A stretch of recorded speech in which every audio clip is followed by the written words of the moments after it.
व्यासपीठावरील उपस्थित सर्व मान्यवर आणि जमलेल्या माझ्या तमाम देशभक्त बांधवांनो, भगिनींनो आणि मातांनो, खूप वर्षांनी सांगलीमध्ये आलोय. विश्वजित माझा सहकारी होता म्हणून मी त्याला हक्काने आरुतरे बोलतो. तू सांगलीचा सगळा इतिहास सांगत होतास आणि या सांगलीमध्ये त्या काळामध्ये शिवसेना प्रमुखांच्या झालेल्या महाविराट सभा सुद्धा मला आठवल्या. प्रचंड सभा. आणि तसं सांगलीचं मन हे नाही म्हटलं तरी भगवच आहे. मधल्या काळामध्ये आमची एक गफलत झाली.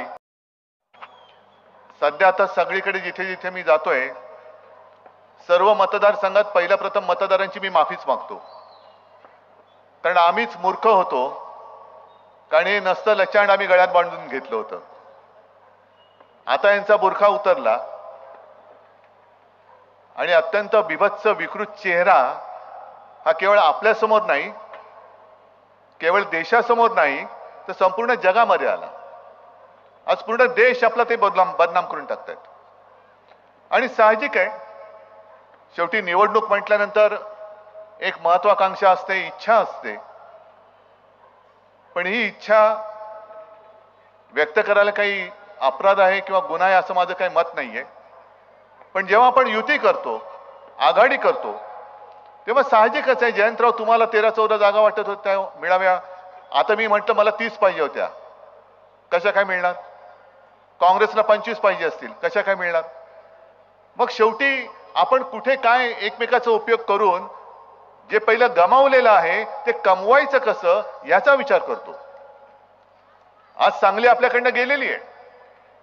अगदी मला कल्पना आहे, सगळे रथी महारथी स्वातंत्र्य लढ्यामध्ये सुद्धा इथे सगळे वीर, मी काय तुम्हाला सांगण्याची गरज नाही, त्यांचं योगदान फार मोलाचं आहे.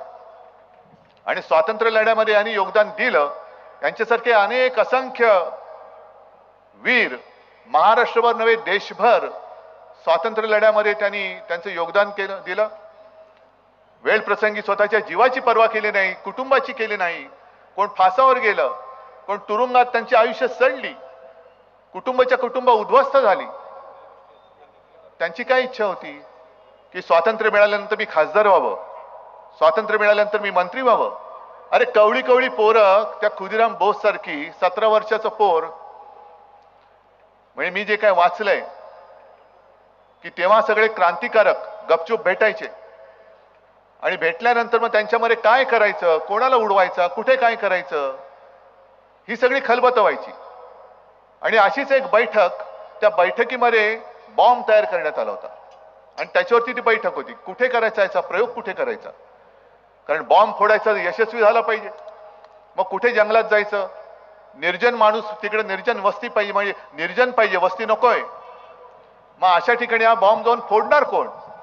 आणि हा विचार चालू असताना एक पोरगा 17 वर्षाचा, तो खुदिराम बोस, उठून उभा राहिला आणि तो म्हणाला, अरे काय तुम्ही एवढ्या मेहनतीने बनवलेला बॉम्ब असं दगडावर फोडणार? याला फोडायचं असेल तर गोऱ्याचं टाळखंच पाहिजे. हा बॉम्ब त्या गोऱ्या आपल्यावरती अत्याचार करतात ना, त्या गोऱ्या इंग्रजाच्या टाळक्यावरच हा बॉम्ब फोडला पाहिजे. सगळे अवाक झाले. सगळे जुने जाणते होते. तरुण पोरगा, काय ओळख नव्हती, पाळख नव्हती. कोण कुठून आला, उभा राहिला, काय तुला क्रांतीचा अनुभव काय, असं नाही कोणी त्याला विचारलं. पण खुदिराम बोस उभा राहिला. सगळे अवाक होऊन उभे राहिले, बघायला लागले. तू बोलतोस खरं आहे, पण करणार कोण? मी करतो म्हणाला. तो गेला आणि त्यांनी ते काम केलं आणि नंतरचा इतिहास तुम्हाला सगळं माहिती आहे. पण विशेष म्हणजे हा 17 वर्षाचा पोरगा कसलाही बॉम्ब फोडण्याचा अनुभव नाही, बॉम्ब फोडण्याचा बनवण्याचा अनुभव नव्हता, फोडण्याचा तर असणार कसा. पण त्यांनी जाऊन ते काम केलं आणि फासावरती गेला. 17 वर्षाचं कवळं पोर, हातातोंडाशी आलेला घास. आणि तो फासावर जात असताना एक कोणतरी असाच, त्याचं कवी जो होता त्याचं नाव इतिहासात नोंदच नाही झालेलं, त्यांनी त्याच्यावरती 4 ओळी लिहिल्या की जो खुदिराम आपल्या आईला सांगतोय. कारण फाशीची शिक्षा झाल्यानंतर त्याची आई त्याला शेवटचं भेटायला गेली तुरुंगात की आपलं पोर कसं आहे, पोरगा आता जाणार फासावरती, आयुष्याची ताटातूट होणार, आपल्या पुन्हा दिसणार नाही पोर आपल्याला. आणि मग त्या भेटीवरती एका कवीने कविता केली, त्याच्यात ते म्हणतोय की तो खुदिराम आपल्या आईला सांगतोय की आई तू काळजी करू नकोस, मी आत्ता जातोय पण लवकरच मी माझ्या मावशीच्या पोटी जन्माला येऊन तुझ्या भेटीला येईन आणि मावशीला जे बाळ होईल तो मी आहे, तू कसा ओळखशील?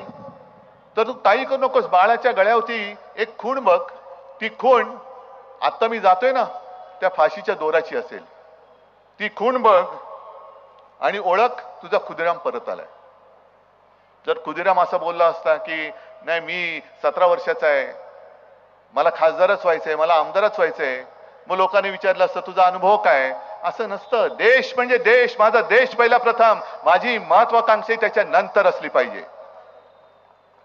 आणि ज्या सांगलीचा इतिहास स्वातंत्र्य लढ्यासाठी प्रसिद्ध आहे त्याच सांगलीकरांसाठी मी आलेलो आहे की देशाचं स्वातंत्र्य धोक्यात आलं असताना सांगलीकर हे फुटणार आहेत. सांगलीकर गुलामाच्या बाजूने, गुलामगिरीच्या बाजूने मतदान करणार, हुकुमशाहीच्या बाजूने मतदान करणार का लोकशाहीच्या बाजूने मतदान करणार? हा प्रश्न मी नाही, देश तुम्हाला विचारतोय. जी विश्वजित तू सगळी मोठ्यांची नावं घेतली ते सुद्धा बघतायत माझे सांगलीकर काय करतायत. अरे मी यांच्यासाठी इंग्रजांशी लढलो. इंग्रजचा काय मोठा शत्रू होता, किती होते लोक. इंग्रज जेव्हा आले त्यांच्याकडे सैन्य मुठभर असेल पण त्यांनी 125-150 वर्ष राज्य केलं. ते आपल्याच इथल्या गद्दारांना घेऊन त्यांनी आपल्या डोक्यावरती राज्य केलं होतं. तीच परिस्थिती आज परत आलेली आहे.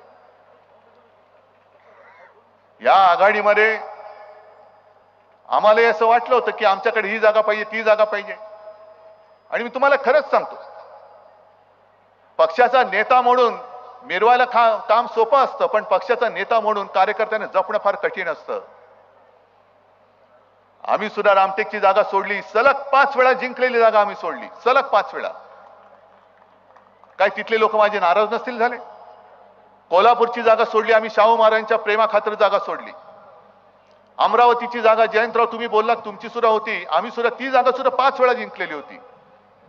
पण जिंकलेल्या जागा आम्ही दिल्या कारण आघाडीचा नुसता फायदा मला एकट्याला नकोय, तर माझ्या सोबत्याला मित्राला सुद्धा झाला पाहिजे. आम्ही कोल्हापूर सोडली, रामटेक सोडली, अमरावती सोडली आणि मला अभिमान वाटतो. काल मी कोल्हापूरला सभेला गेलो होतो, तुडुंब गर्दी होती आणि स्वतः शाहू महाराज मला म्हणाले की उद्धवजी तुमच्या शिवसैनिकांची कमाल आहे, शिवसेनाच ही जागा लढते, अशा पद्धतीने जीव तोडून मेहनत करताय, यांच्या भरोश्यावर मी जिंकणार म्हणजे जिंकणारच. मधल्या काळात नागपूरला गेलो, तिथले शिवसैनिक भेटले, साहेब काळजी करू नका, रामटेक आपण जिंकणारच, आपण जिंकणार, आपण ही जागा लढवते काँग्रेस. आणि शिवसैनिक मला सांगतोय की उद्धवजी आपण जागा जिंकणार. अमरावतीला गेलो होतो, यशोमतीताई सांगतायत उद्धवजी तुमच्या शिवसैनिकांची कमाल आहे हो, दिवस रात्र काही नाही, कशाचे ओशाळे नाहीत, एक पैसा घेत नाही आणि अक्षरशः आमच्यापेक्षा एक पाऊल पुढे टाकून काम करतात. मला अभिमान आहे त्या शिवसैनिकांचा. सुप्रियाताई सुद्धा तेच सांगते, सोलापूरमध्ये प्रणितीताई पण तेच सांगते. आणि मला नक्की माहितीये की उद्या चंद्रहार जिंकल्यानंतर चंद्रहार सुद्धा तेच सांगणार की उद्धवजी विश्वजित आहे, सगळे इथले काँग्रेस राष्ट्रवादीचे नेते आहेत, त्यांच्यामुळे आणि शिवसैनिकांच्या मेहनतीमुळे मी जिंकलो. याला म्हणतात आघाडी. आता आघाडी करायची कशाला? जर भारतीय जनता पक्षाने आमचा विश्वासघात केला नसता तर आम्ही राहिलो असतो त्यांच्या बरोबर. मग सांगलीच्या जागेचं काय झालं असतं, कोणाकडे गेली असती? पण आज संपूर्ण महाराष्ट्र माझ्या डोळ्यासमोर लुटला जातोय. त्या लुटीमध्ये सहभागी व्हायला मी लुटारू नाहीये, अजिबात नाही. ते पाप माझ्याकडनं कदापि घडणं शक्य नाही. म्हणून मी भारतीय जनता पक्षाच्या युतीला लाथ मारून त्यांच्यापासून बाहेर पडलो. डोळ्यात देखत महाराष्ट्राची लूटमार होते. आज सांगलीचे जे विषय आहेत काही केंद्राच्या अखत्यारीतले आहेत.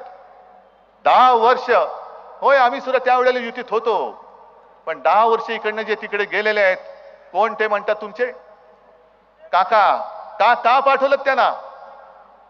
10 वर्ष का पाठवलं? हा प्रश्न आता तुम्हाला पडलेला आहे. तुमच्या पाण्याचा प्रश्न सुटला? मला आठवतंय काही वर्षांपूर्वी जयंतराव जतच्या परिसरातली काही गावं त्यांनी जाहीर केलं की आम्ही आता महाराष्ट्रातून वेगळे होतो. मी त्यांना फोन केला, आणि त्याने सांगितले असं वेडावाकडा काही निर्णय घेऊ नका, असं काही बोलू नका, मी स्वतः येतो. 24 तासात मी त्यांच्या भेटीला गेलो, त्यांचं सगळं समजावून सांगितलं. पण केंद्राकडनं ज्या काही गोष्टी राज्याच्या अखत्यारीत असतात, काही गोष्टी केंद्राच्या अखत्यारीत असतात. आणि एक मला असं वाटलं होतं की केंद्रात आता आमचं सरकार आले, एनडीएचं, नरेंद्र मोदी पंतप्रधान झालेत, आता सगळे प्रश्न असे सुटकीसारखी संपतील. अजिबात सुटले नाही, काहीच सुटले नाही. काय सुटलेत प्रश्न? उलटा आता प्रधानमंत्रीजी महाराष्ट्रामध्ये जे फिरतायत, मला कोणीतरी क्लिप पाठवली, त्याच्यात आपले मोदीजी म्हणतात हे 10 वर्षाचा तो फक्त ट्रेलर होता, हे पिक्चर अभी बाकी आहे. हे भीतीदायक वाक्य आहे ना, कारण महागाई वाढली, गॅस सिलेंडर 400चा 1200 झाला, ट्रेलर होता, अजून पिक्चर बाकी आहे. शेतकऱ्याचं पीक कर्ज वाढतच चाललेलं आहे, माफी तर आपण केली होती, पुन्हा वाढते. तुमचं उत्पन्न दुप्पट होणार होतं शेतकऱ्यांचं, झालं? अजिबात नाही. आणि त्याही पेक्षा सगळ्यात महत्वाचं म्हणजे निवडणूक रोख्यांच्या माध्यमातून शेतकऱ्याचं उत्पन्न दुप्पट नाही झालं. भारतीय जनता पक्षाच्या खात्यात हजारों कोटी रुपये आले, हजारों कोटी रुपये. ये तो सिर्फ ट्रेलर था, पिक्चर अभी बाकी आहे. म्हणजे आजपर्यंत यांनी सगळं ओरबाडून काढलं. महाराष्ट्रामधनं सगळे उद्योग, जो वेदांता फॉक्सकॉन आपल्याकडे येणार होता, गेला. गुजरात मेडिकल डिव्हाइस पार्क तो येणार होता, बल्क ड्रग पार्क तो येणार होता, वित्तीय केंद्र हे महाराष्ट्रात येणार होतं. सगळंच्या सगळं गुजरातला गेलं आणि हा फक्त ट्रेलर होता. म्हणजे तुम्ही काय आता महाराष्ट्राचं नाव सुद्धा गुजरात करणार की काय? आणि हे चालेल तुम्हाला? आणि त्याच्यामध्ये जर का इकडे मतांमध्ये विभागणी केली आणि पुन्हा हे हुकुमशाहीचं भूत आपल्या मानगुटीवरती बसलं, तर ती एक शिवसेनेने जाहिरात केलेली आहे, तुम्ही पाहिली असाल. कारण भारतीय जनता पक्षाने पहिली एक जाहिरात केली, वॉर रुकवा दी पापा. पाहिलं तुम्ही? युक्रेन आणि ते युद्ध चालले ना, तिथून विद्यार्थी कसे येणार, मग ते चिंताग्रस्त आई वडील दाखवलेत. आता काय होणार माझ्या मुलीचं, कशी येणार? मग ते वडील सांगतात काळजी करू नको, ते आपल्याला वाचवणार. मग ती मुलगी येते आणि ती म्हणाली की पप्पा वॉर रुकवा दी, म्हणजे मोदीजींनी वॉर थांबवलं. मग आपण एक जाहिरात केली, ते वडील चिडलेत, सगळे भ्रष्टाचारी भाजपमध्ये घेत आहेत. कालपर्यंत हे सगळे भ्रष्टाचाराचे आरोप करणारे लोक आज सोबत घेऊन मांडीवर घेऊन फिरतायत. मग मुलगी सांगते लेकिन वॉर रुकवा दी पप्पा. त्याला मणिपूरमध्ये महिलांवरती अत्याचार होतोय, इकडे महिलांवरती अत्याचार होतोय. मग ती मुलगी म्हणते लेकिन वॉर रुकवा दी पप्पा. मग तो पप्पा चिडतो, अरे वॉर रुकवा दी काय, वाट लगा दी पप्पा बोल. मग ती मुलगी म्हणते लेकिन वोट तो आपने दिया था ना पप्पा, आपणच मत दिलं होतं त्यांना. आणि आता हे जे काय आपल्या मानेवरती बसलंय, एक सुद्धा विषय काही सुटलेला नाहीये. याला आता जे डोहाळे लागलेत ते घटना बदलायचे लागलेले आहेत. मी काल सुद्धा बोललो, परवा सुद्धा बोललो, कदाचित या टीव्हीच्या माध्यमातून सगळेजण म्हणत असतील हा एक मुद्दा रोज बोलतोय. हो बोलतोय, कारण जर भाजप रोज खोटं बोलत असेल तर मी रोज खरं बोललो तर फरक काय पडतोय? मी खोटं तर बोलत नाहीये ना. जर भारतीय जनता पक्षाचे माजी मंत्री, माजी खासदार उघड उघड बोलत असतील की आम्हाला घटना बदलण्यासाठी 400 पार जागा पाहिजेत, आणि यांना खरंच घटना बदलायची, ती एवढ्यासाठी बदलायची की महाराष्ट्राचा आकस यांच्या नसानसामध्ये एवढा भिनलाय की केवळ आणि केवळ डॉक्टर बाबासाहेब आंबेडकर या महाराष्ट्राच्या सुपुत्राने ती घटना लिहिलेली आहे. त्याच्या पलीकडे जाऊन एका साध्या दलित कुटुंबामध्ये, गरीब कुटुंबामध्ये जन्मलेला माणूस हा एवढा बुद्धिमान होतो आणि आपल्या देशाची घटना लिहितो, आणि ती घटना मी पाळायची, पंतप्रधान म्हणून मी पाळायची, हे कसं शक्य आहे? नाही, पहिली घटना बदला. शिवसेनेच्या त्या मशाल गीतामधलं जय भवानी जय शिवाजी हे शब्द काढून टाका. महाराष्ट्राचे उद्योग हे पळवून न्या. मग महाराष्ट्र म्हणजे तुम्हाला काय नामर्दाचा देश वाटला की काय? हा महाराष्ट्र एक तर संतापून पेटत नाही, पण जर का संतापून उठला आणि पेटला तर कालच 1 मे झालेला आहे महाराष्ट्र दिन. आणि त्याही वेळेला मी कालच्या सभेत सांगितलं की मोरारजी देसाई गुजरातमधनच आले होते, त्यांनी गोळीबार केला होता 105 हुतात्मे झाले होते. बलिदान मुंबई मिळवण्यासाठी सुद्धा आपण केलं होतं.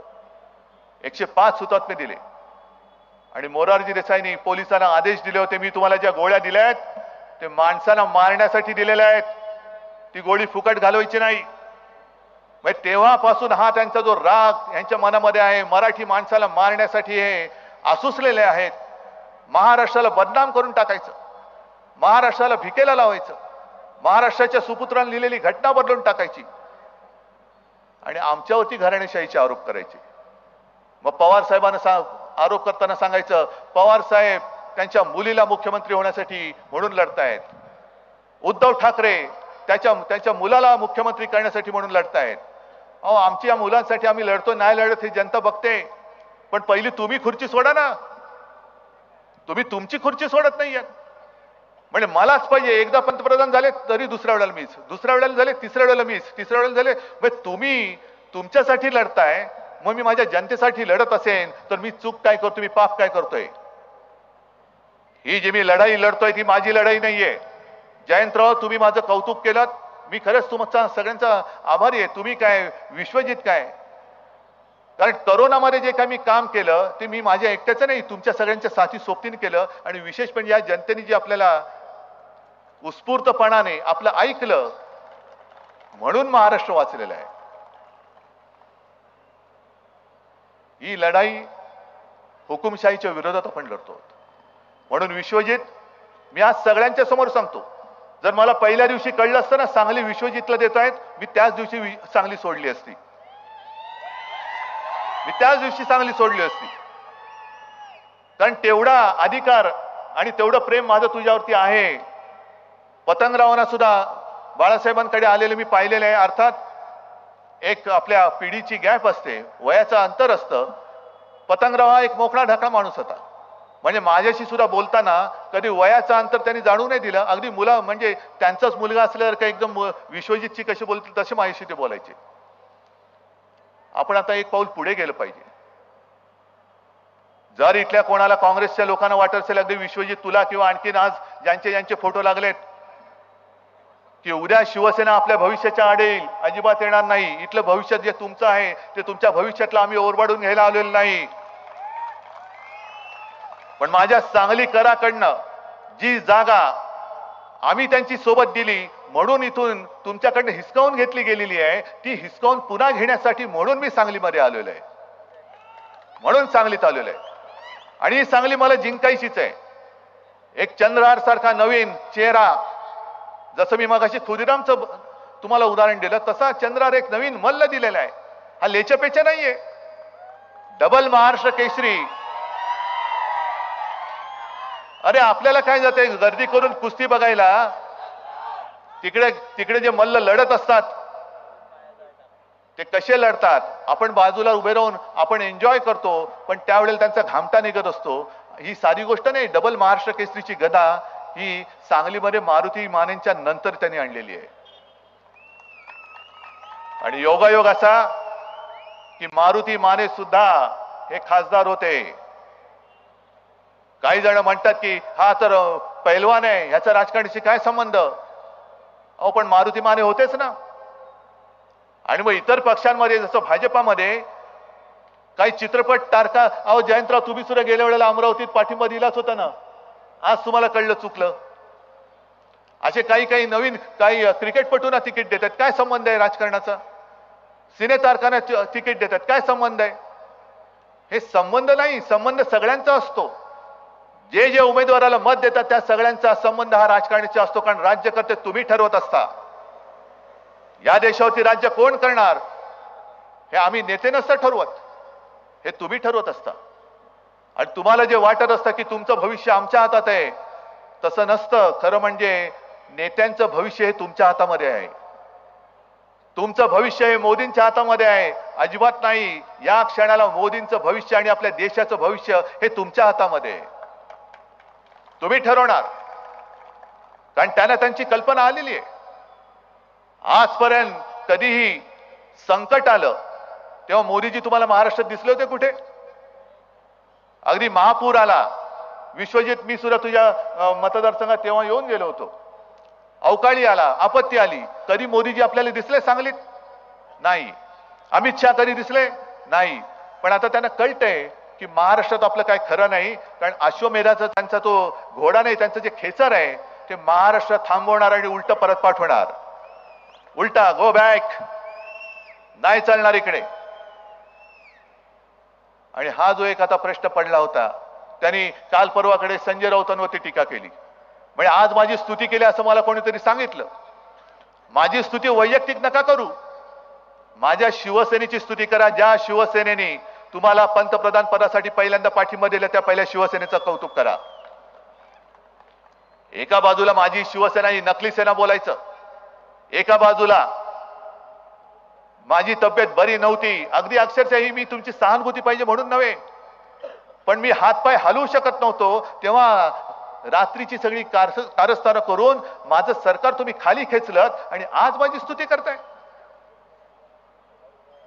त्यांनी सांगितलं, संजय राऊत म्हणे आमच्याकडे खूप चेहरे आहेतच.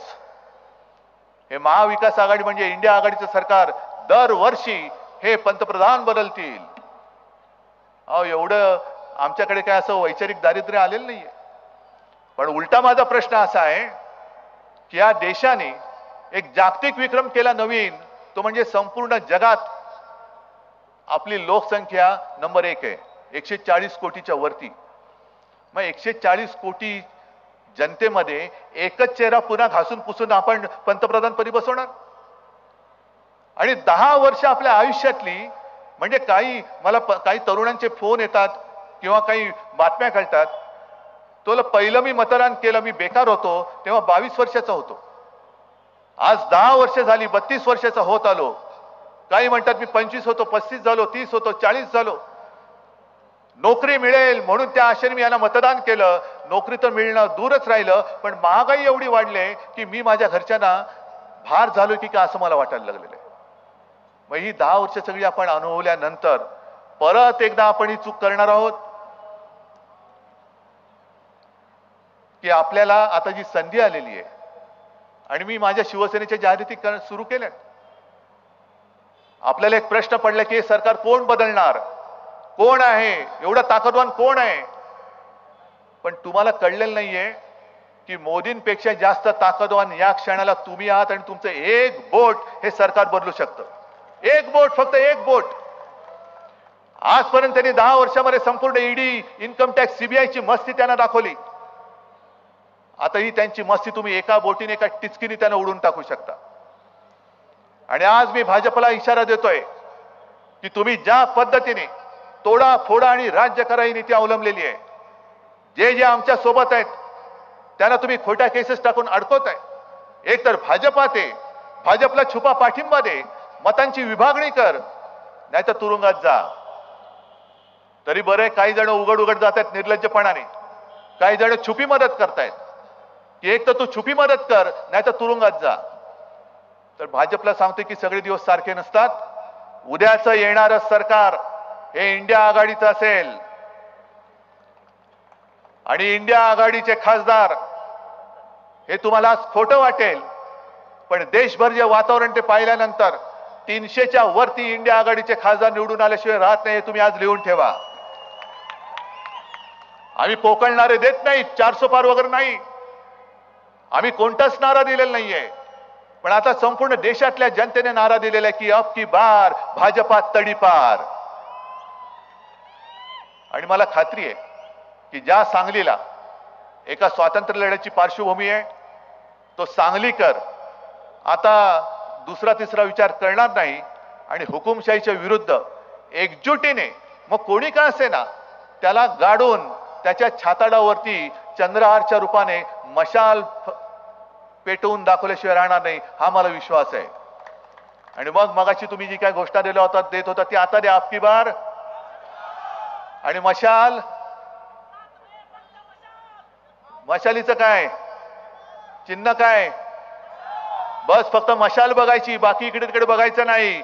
हातांमध्ये मशाल घ्यायची आणि हुकुमशाहीला जाळून टाकायचं, एवढीच एक शपथ घ्या. सर्वांना धन्यवाद देतो. जय हिंद, जय महाराष्ट्र.